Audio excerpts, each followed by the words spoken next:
Assalamualaikum warahmatullahi wabarakatuh.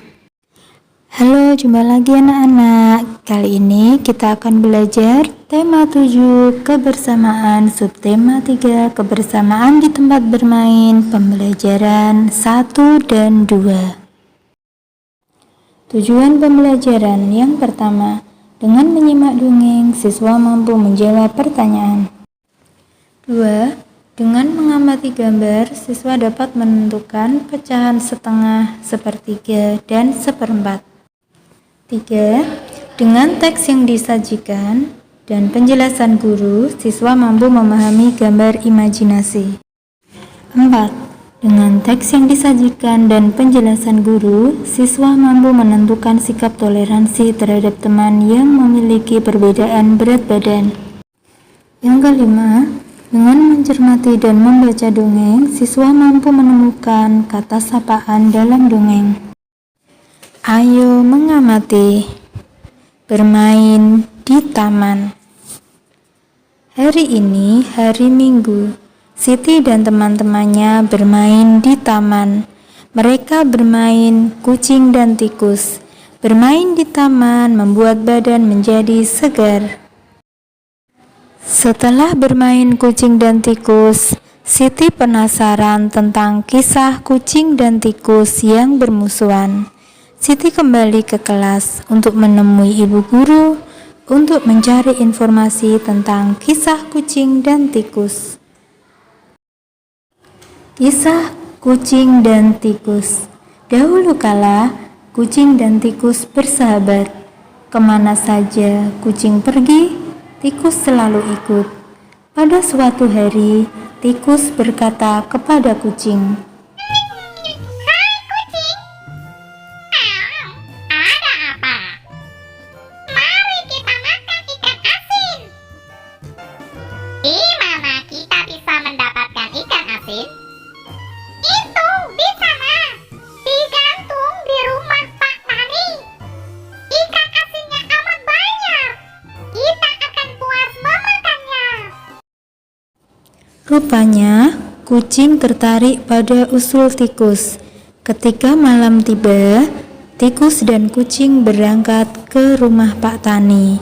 Mereka bersepakat tikus akan memanjat ke atas, sedangkan kucing menunggu di bawah.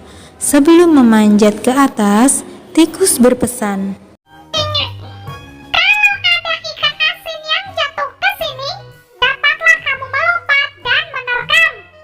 Jangan sampai ikan asin itu terpental keluar kamar ini.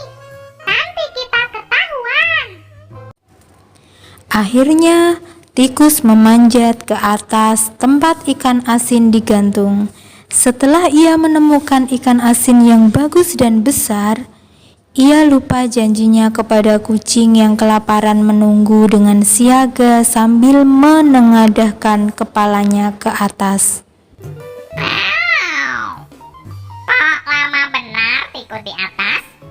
Tikus sudah mendapatkan ikan asin apa belum ya? Perutku sudah lapar sekali. Tikus pun mendapatkan lagi ikan asin yang paling besar dan bagus. Tikus mulai menggerak tali pengikat ikan asin itu. Belum selesai tali pengikat ikan asin itu digerek. Karena kekenyangan, tegang, dan takut ketahuan oleh penghuni rumah, tiba-tiba tikus salah injak dan terjatuh. Sebelum sampai ke bawah, tikus berkata,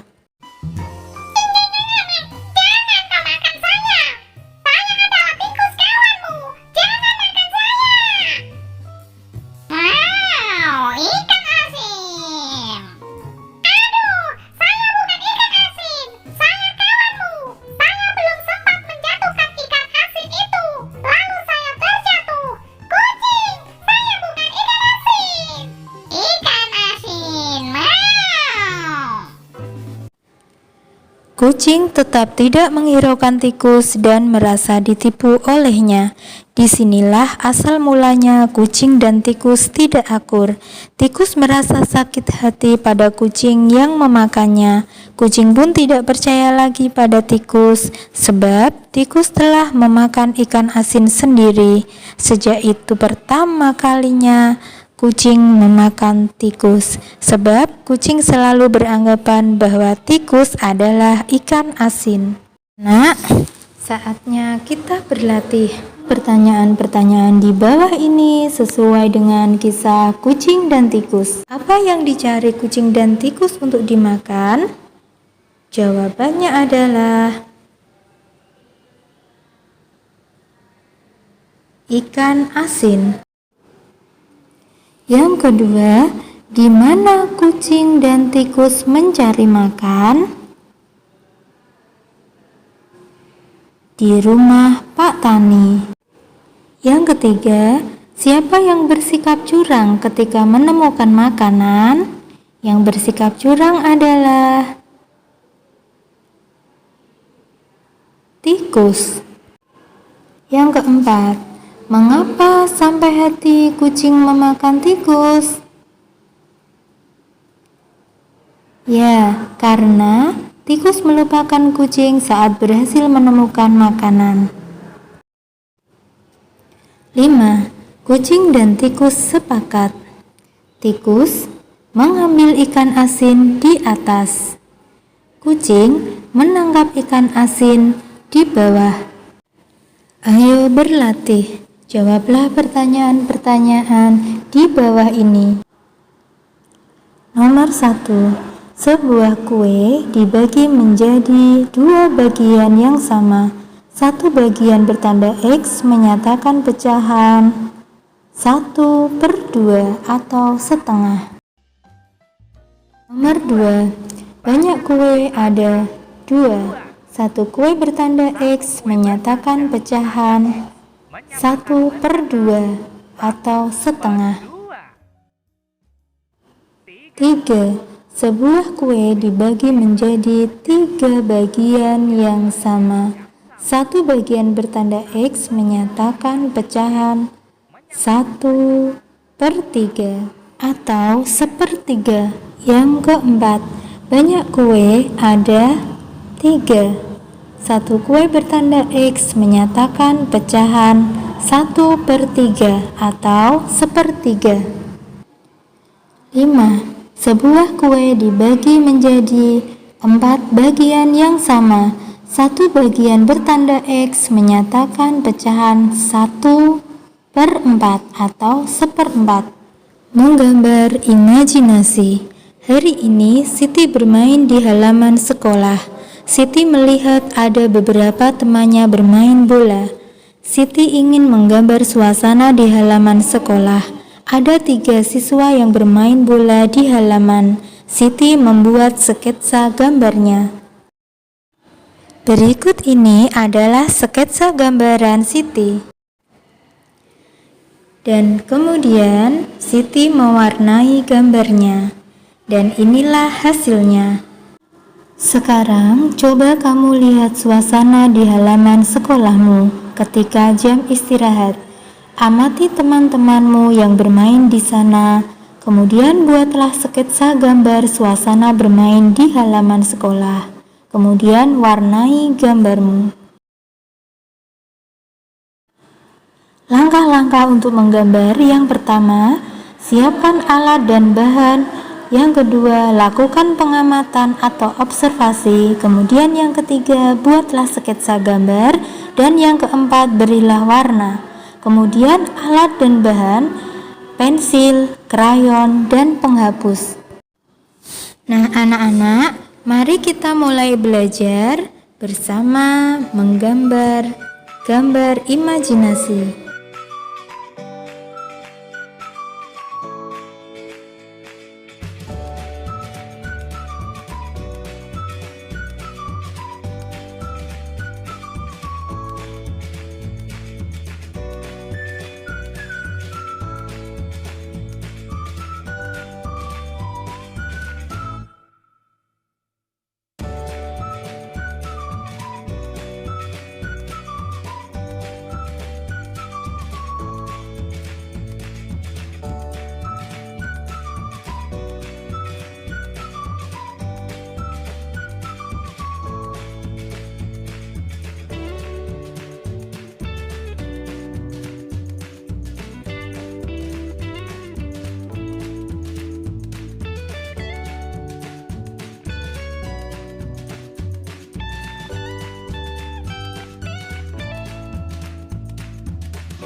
Nah, ini gambarnya sudah jadi.